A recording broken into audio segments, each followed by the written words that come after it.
Zeno was the founder of Stoicism, a school of philosophy that taught that virtue is the highest good. He believed that living in harmony with nature and reason leads to a fulfilled life. For Zeno, happiness depends not on external things, but on our inner character. He taught that we should control our emotions and accept whatever happens with calm and courage.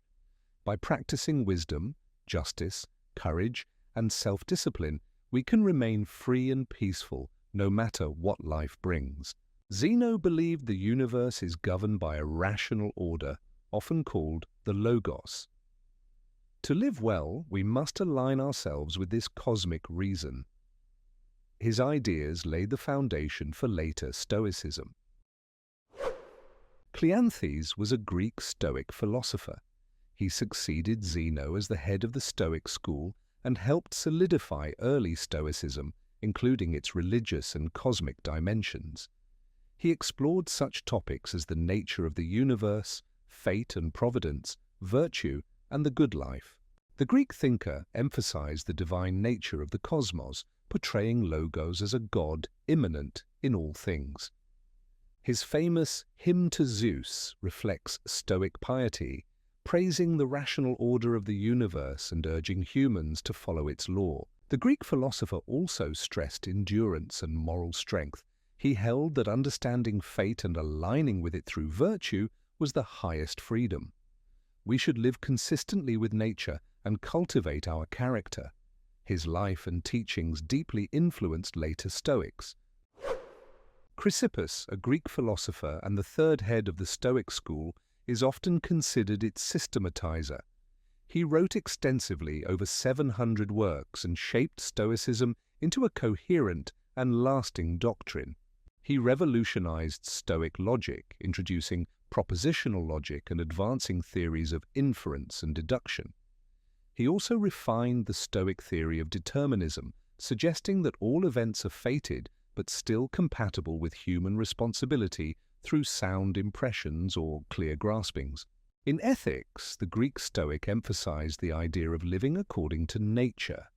Humans, he claimed, are naturally rational and therefore called to live virtuously in accordance with reason and divine order. His intellectual rigor helped secure Stoicism's endurance. Diogenes of Babylon was a Greek philosopher and a key figure in Stoic expansion during the Hellenistic period. As the head of the Athenian Stoic school, he traveled to Rome as part of a famous philosophical embassy in 155 BCE. He introduced Stoic ideas to a broader audience, softening their presentation without diluting their core. His interests spanned ethics, music theory, psychology, and physics, and he often engaged with rival schools like the Peripatetics and Epicureans.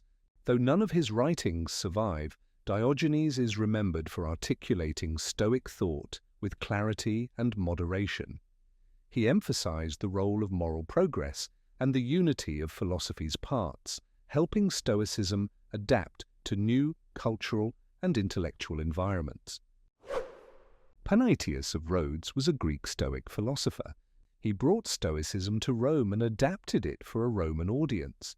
A friend of Scipio and teacher of Cicero, he softened Stoic rigor and integrated ideas from Plato and Aristotle. He questioned the strict Stoic claim that emotions are always irrational and reinterpreted duty as more socially and contextually grounded. His ethical teachings emphasized moral responsibility, harmony in social roles, and practical virtue over doctrinal purity. Although he left no surviving works, the Greek philosopher greatly influenced Cicero's On Duties, which became a cornerstone of much of Roman and later Christian ethics. Posidonius was a Hellenistic Stoic philosopher and polymath. He expanded Stoicism by integrating it with Platonic and Aristotelian elements. A student of Panaetius, he emphasized the unity of philosophy and science. He developed a more psychological and cosmological view of Stoicism, portraying emotions as internal conflicts rather than purely irrational errors. He also proposed that the universe is a living being animated by a divine soul reinforcing Stoic pantheism. The Greek philosopher traveled widely and influenced Roman thinkers like Cicero and Seneca. Through his synthesis of Stoicism and broader Hellenistic thought, he helped shape Stoicism's legacy well beyond Greece, offering a dynamic and expansive worldview. Hecato of Rhodes was a Stoic philosopher who focused on ethics and practical morality.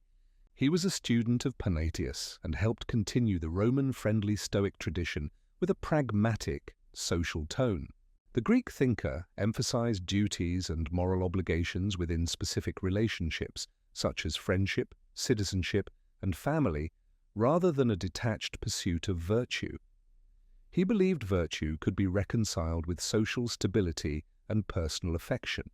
Though his works are lost, the Greek philosopher was quoted often by later thinkers like Cicero and Seneca. His influence helped Stoicism change from an austere doctrine into a practical guide for public and private life in the Roman world. Seneca the Younger was a Roman Stoic philosopher, playwright, and statesman who emphasized virtue, inner freedom, ethical clarity, and self-mastery. He explored philosophy as a guide for personal and political survival and flourishing. He taught that virtue is the only true good, and that external factors like wealth, power, fame, and even health should not disturb the wise. Through self-examination, discipline, and acceptance of nature's order, one could achieve serenity even amid hardship. Seneca's style was vivid and practical, blending Stoic principles with rhetorical flair.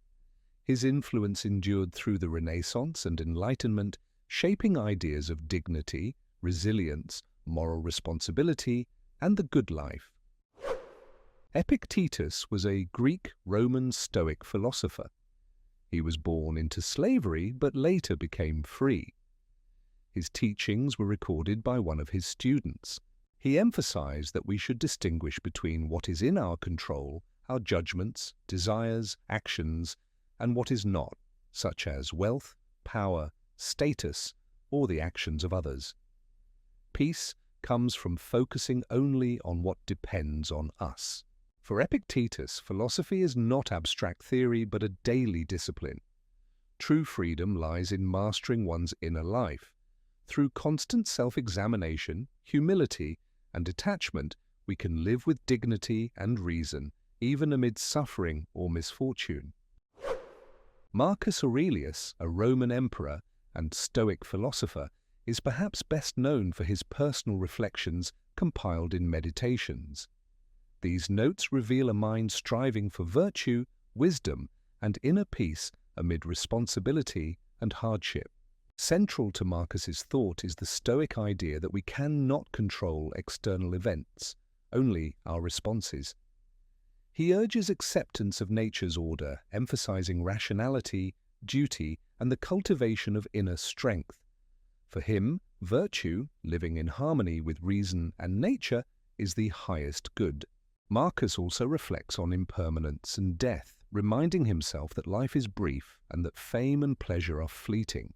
His writing blends personal humility with philosophical resolve, offering guidance on how to deal with difficult persons and difficult situations, and on finding tranquility within, and on virtue, and on the art of living a good life.